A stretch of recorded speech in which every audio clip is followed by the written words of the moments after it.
Muy buenos días. Es tiempo de meditar la palabra de Dios y es un tiempo muy importante en nuestro día. El poder meditar y escuchar lo que el Evangelio nos dice en nuestro diario vivir es lo mejor que podemos hacer. Es aprender a vivir con sabiduría, es aprender a pensar en el futuro, así como lo escuchas.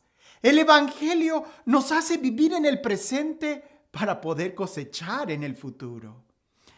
El Evangelio siempre nos va a estar lanzando a ser conscientes de la realidad, pero también a que miremos hacia el frente. Nunca estancarnos hacia atrás. ¿Sabes? Me gusta mucho usar este ejemplo.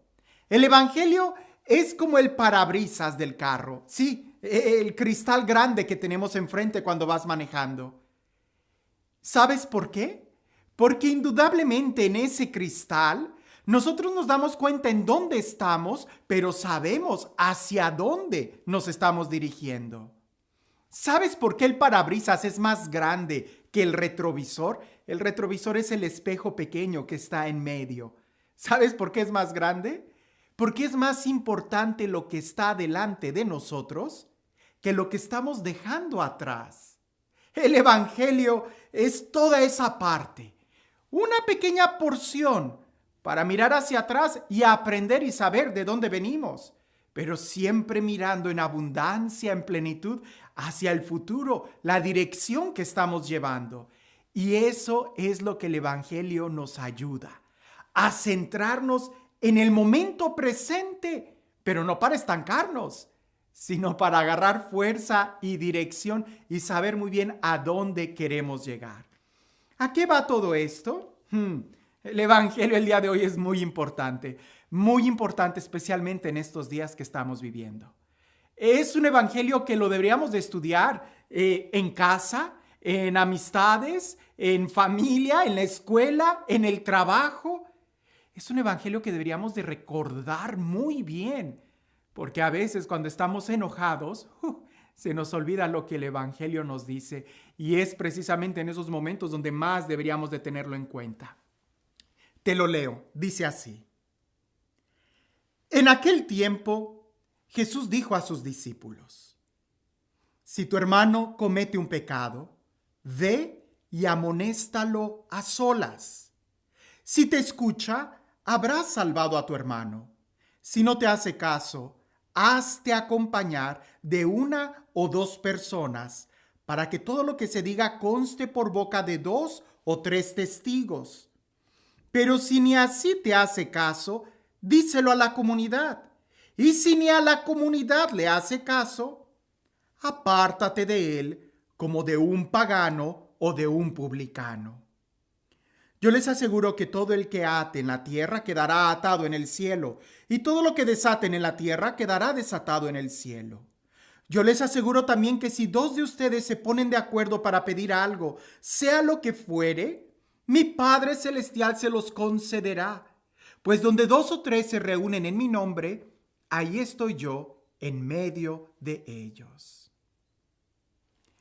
¿Por qué digo que este texto es muy importante que lo tengamos en mente, en la memoria, que lo meditemos, que lo reflexionemos?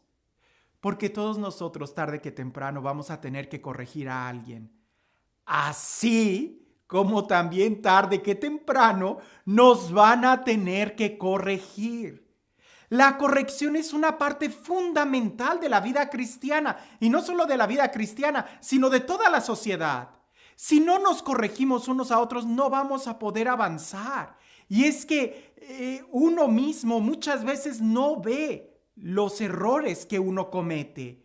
Por ejemplo, cuando te despeinas, necesitas que otro te diga, o por lo menos necesitas un espejo para verte y saber cómo peinarte, porque tú solo no puedes arreglarte. Necesitas el punto de vista de alguien que está fuera de ti.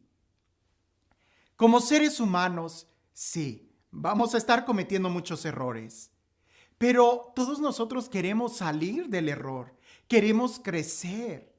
Ahora, el problema de la corrección fraterna es que muchas veces no sabemos cómo hacerla.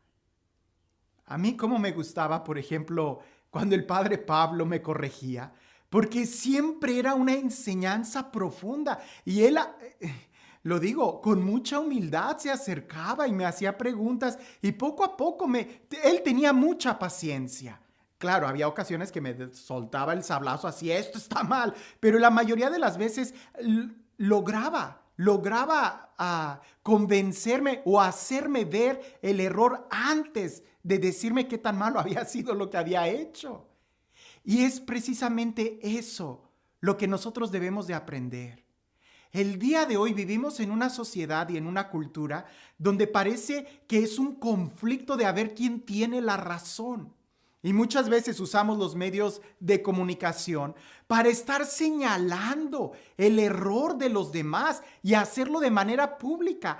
Hay ocasiones que ni siquiera la persona conoce de primera mano o ha tenido una experiencia de quien está hablando y así hablan, ¿verdad? Tratan de corregirlo y muchas veces no, pienso yo, no para ayudar a la persona, sino como para darse publicidad a ellos mismos y decir, mira, yo sí sé, mira, él está mal, yo puedo corregir al otro porque yo sí sé.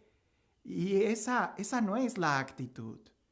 Por eso Jesús nos da como 3 momentos para poder corregir a alguien. Pero lo primero que nosotros debemos de tener en cuenta es, a ejemplo de Jesús, y que esto está en todo el Evangelio, es cuál es la intención que tenemos al corregir a alguien. El mostrar que yo tengo la razón, eso no es cristiano. El demostrar que yo estuve bien, que yo estoy correcto, que yo sí sé y que el otro no, eso no es ser cristiano. El mostrar que la otra persona vive muy mal, está equivocada, es un error, es un ateo, es un pagano, es un apóstata, es alguien que niega de la fe, eso tampoco es cristiano. Lo que nos debe de mover a nosotros a corregir a alguien es la salvación, es buscar el bienestar de la persona. Y para buscar el bienestar de la persona, lo primero que debemos nosotros de hacer es tratar de ponernos en los zapatos del otro. Mira que Jesús, Dios mismo, al venir a corregirnos, lo primero que hizo fue ponerse en nuestros zapatos, hacerse humano y sufrir por nosotros. El buen pastor, cuando va por la oveja perdida, lo primero que hace es andar el camino que la oveja tomó, la oveja errante, llegar hasta donde está. Si la oveja entró por maleza, el buen pastor va a entrar por maleza. En cambio, cuando agarramos una actitud muy catedráticos de señalar el error acá desde muy lejos, pues aquel fulano de tal está equivocado porque dijo esto y esto está mal. Eso no es ponerte en el lugar del hermano. Eso no es buscar la salvación, la corrección del hermano. Eso es exhibirlo. A los padres de familia, cuando se me acercan y me preguntan cómo educar a sus hijos, que si deben de castigarlos o no, yo siempre les digo, o sea, ¿el castigo va en la dirección de qué? ¿De dañar a la persona o de ayudarle a ver más allá del error? Porque si el castigo está para hacer sentir mal a la persona, jamás va a aprender la lección, se va a llenar de coraje. Y muchas veces en los grandes conflictos que ha habido con muchas iglesias, es precisamente eso, que se trata de pelear para ver quién tiene la razón, en lugar de en realidad amar al hermano, llevar, acompañar al hermano. Eso no significa que te calles, eso no significa que seas débil, no, significa vivir el evangelio. Por eso Jesús nos da estos pasos. Y mira que la corrección de la que se está hablando aquí está claro que va en contra de la vida y del evangelio. Primero a solas con el hermano. Si no te escucha y sigue en el error, lleva a otras personas para que el testimonio ayude al hermano. Cosa muy diferente. A veces nosotros pensamos para que testifique que yo le dije. No. Para que juntos podamos hacerle ver al hermano, a lo mejor yo no tengo la fluidez de palabras, bueno, pues traeré a otros 2 hermanos que me ayuden a decirle, que me ayuden a explicarle. Y si tampoco, pues entonces a la comunidad, porque lo que buscamos es que el hermano pueda ver el otro punto de vista, pueda ver en qué está el error. Pero jamás es para exhibirlo, jamás es para humillarlo, hacerlo sentir mal, mucho menos para mostrar que yo sí sé y el otro no. Esa actitud no es del Evangelio. Por eso a los papás de familia, cuando me preguntan sobre corregir a los hijos, yo les digo, ¿cuál es tu primer motivación? Te quebró una vajilla. ¿Le vas a dar un castigo para qué? ¿Para que no te la vuelva a quebrar? Eso no tiene sentido. Más bien sería enseñarle y mostrarle el que sea responsable, el que tenga cuidado, el ayudarle a ver. A veces nos enojamos más porque quebró un vaso que porque dijo una mentira. ¿Y qué es más grave? ¿Qué es en donde nosotros deberíamos de ponerle más empeño? En la corrección. Es algo que muchas veces hoy en los sistemas penitenciarios que tenemos se duda si en realidad estén ayudando a la persona ahí. La idea era como meterlos en una especie de retiro, de reflexión, de concientización del que lo que hicieron estuvo mal, pero muchas veces parece que al salir de la prisión salen peor.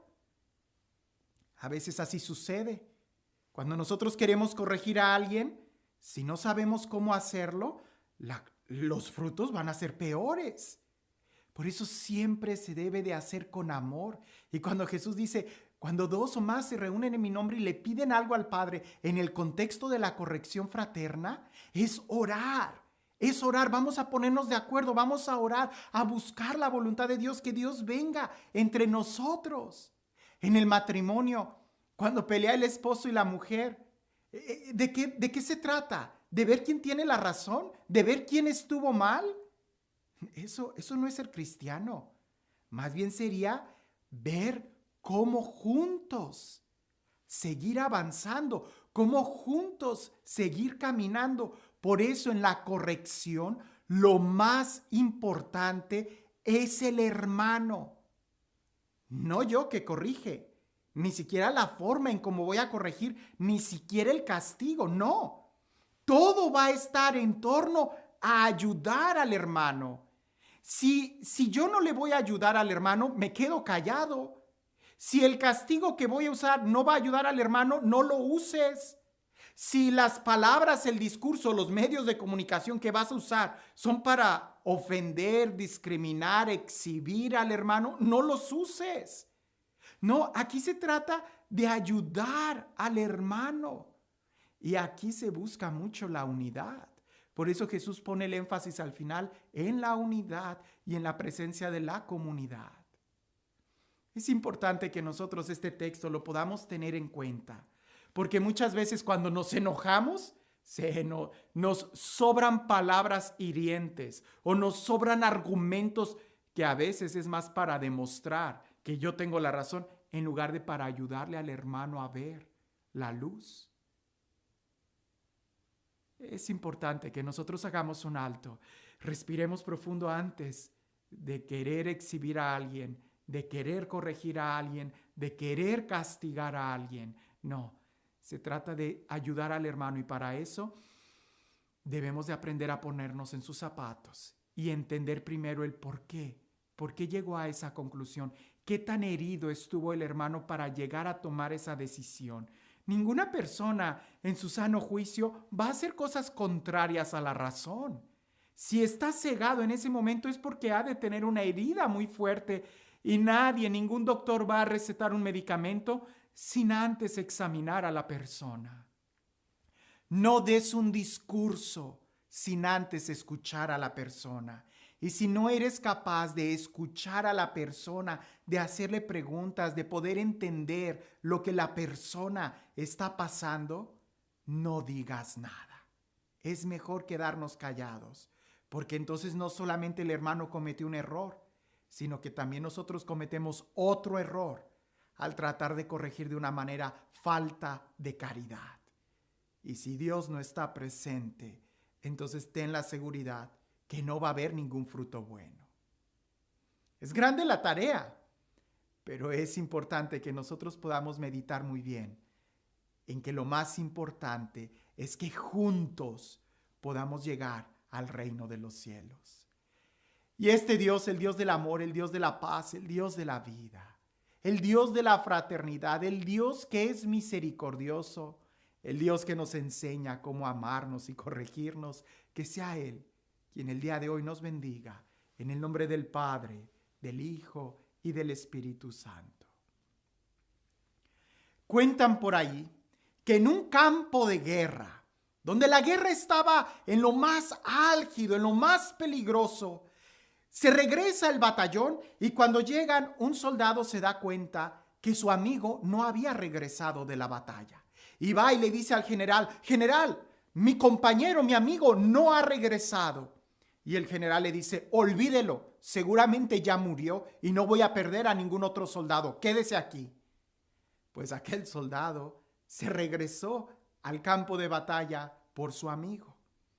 Pocas horas después regresa cargando el cadáver de su amigo y él había sido mortalmente herido.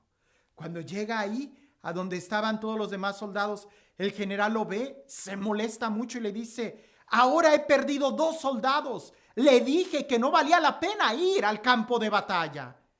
Y aquel soldado, herido de muerte, sangrando, le dice: no, mi general, sí valió la pena, porque cuando lo vi, él todavía estaba con vida y me dijo: Kevin, yo sabía que ibas a regresar por mí. Así es como debemos de corregir. Dejar que también las balas, dejar que también las situaciones nos lastimen, nos hieran, para saber llegar al punto en donde podamos entender el sufrimiento del hermano y saber que vale la pena sufrir con él si puedo salvarlo. Pero si no eres capaz de entrar al campo de batalla, no vas a ser capaz ni de salvarlo y mucho menos de corregirlo. Solamente cuando seamos capaces de caminar el camino de la oveja descarriada y sufrir y pasar por lo mismo que la oveja pasó, es que hasta entonces podremos llamarnos buenos pastores, como el único que fue capaz de ir a la cruz por ti y por mí. Sigamos su ejemplo, que desde la barra nadie va a ver el toro como el que está ahí. Aprendamos lo que significa amor y misericordia. Que tengas un excelente día.